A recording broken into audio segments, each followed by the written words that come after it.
তিনি ডেকেছিলেন আমাদেরকে। আমরা যখন তার কাছে গিয়েছিলাম বিভিন্ন সংগঠনের থেকে, তখন ছাত্রদল হয় নাই,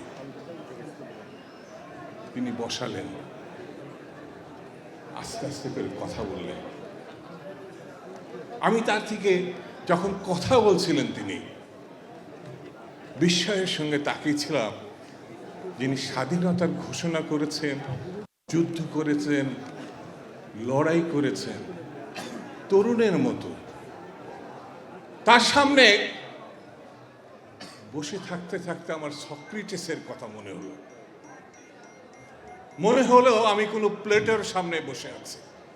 ফিলোসোফার বাংলাদেশটাকে, স্বাধীনতাকে, যুদ্ধকে কিভাবে হৃদয় ধারণ করতে হয়, কিভাবে মনের ভিতরে নিয়ে যেতে হয়, সেই জিয়া রহমানের মুখ থেকে তাকিয়ে শোনার পরেই সিদ্ধান্ত নিলাম এই নেতার সঙ্গেই আমাদেরকে থাকতে হবে যদি বাংলাদেশকে রক্ষা করতে হয়। তারপরে কিন্তু বাংলাদেশ তৈরি হয়েছে। খুব অল্প একটা সময় তিনি বাংলা আমল পরিবর্তন করে দিয়েছিলেন। শেখ মুজিবের দুর্ভিক্ষ পীড়িত লক্ষ লক্ষ মানুষকে যিনি হত্যা করেছিলেন, যিনি সকল দলকে বাতিল করেছিলেন, যিনি রক্ষী বাহিনী করে 30 না 40,000 মানুষকে হত্যা করেছিলেন, সেই বাংলাদেশটাকে, বদ্ধ বাংলাদেশটাকে, নিয়ন্ত্রিত বাংলাদেশটাকে, মুক্তিযুদ্ধের সে বাংলাদেশ, সেই বাংলাদেশকে শেখ মুজিব হত্যা করেছে। সেই শেখ মুজিবের নিজের মৃত্যু নিজে ডেকে এনেছে। তারপরে যে বাংলাদেশ, সেটি আবার পরিবর্তন হয়েছিল। আমি যে বললাম সক্রেটিস, প্লেটো, ফিলোসোফার, সেই নেতা সেই জিয়া রহমানের হাতে এসে আমি তার সঙ্গে কাজ করেছি। এখন এটা আমার অহংকার, যারা তার সঙ্গে কাজ করেছে একটি স্বর্ণঘোষিত সময়, সেই সময়টা। তারপরে তিনি শহীদ হলেন। কে হাল ধরবে বিএনপির? কে? অনেক ছাত্র নেতা সে সময় ছাত্র দল থেকে চলে গেছে, আমি নাম বলতে চাই না, আমার পরেও গেছে। আসলেন দেশনেত্রী বেগম খালেদা জিয়া। খণ্ডিত বাংলাদেশ, খণ্ডিত বিএনপি।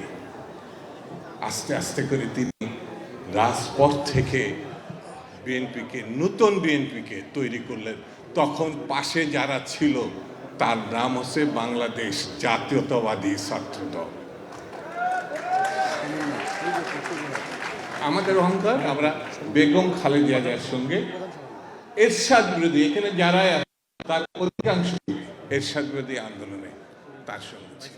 পুনর্জীবিত বাংলাদেশ, নতুন বাংলাদেশ, নতুন দল, সংগ্রামের দল, সেই দল হচ্ছে বাংলাদেশ জাতীয়তাবাদী। আমরা 90-এর গণঅভ্যুত্থান পরে বিএনপিতে চলে যাই।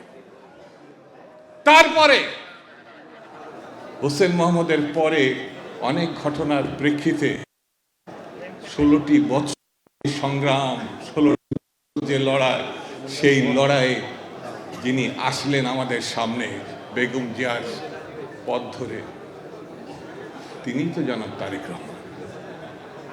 ছাত্রদলকে তিনি আস্তে আস্তে করে, আমি 1 ঘন্টা মানুষের সঙ্গে বসে থাকলে, 2 ঘন্টা মানুষের সঙ্গে বসে থাকলে কোমরে ব্যথা হয়, নিজের ভিতরে অস্থিরতা কাজ করে, কিন্তু আমি 16 বছরের একটা মানুষ বিদেশ থেকে কি করে একটা দলকে গঠন করেন, পুনর্গঠন করেন, এগিয়ে নেন এবং স্বৈরাচারী এরশাদকে মতো হাসিনাকে দেশ ছাড়া করার যে আন্দোলনের নেতৃত্ব, সেই জায়গায় তো ছাত্রদল।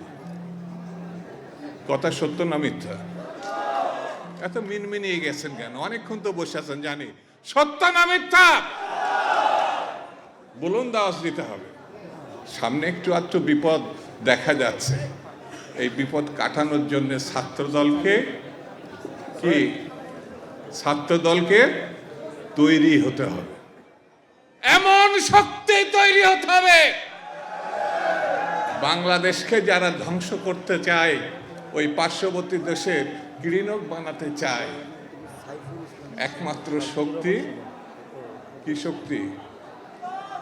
একমাত্র শক্তি জাতীয়তাবাদী ছাত্রদল। এর কোনো বিকল্প নাই। বক্তৃতা আজকে করবো না বলেছিলাম, করব না। আমি জানি এখানে যারা আছেন, বাইরে যারা আছেন, এটি শেষ না। সারা বাংলাদেশে ছাত্রদল এখন পাহারা দিতে হবে, সারা বাংলাদেশকে পাহারা দিতে হবে। কিছু ভণ্ড, কিছু প্রতারক, কিছু শয়তানের বাচ্চা খুশাখুশি করছে। নির্বাচন ছাড়া গণতন্ত্রে উত্তরণের আর কোনো বিকল্প নেই। আছে।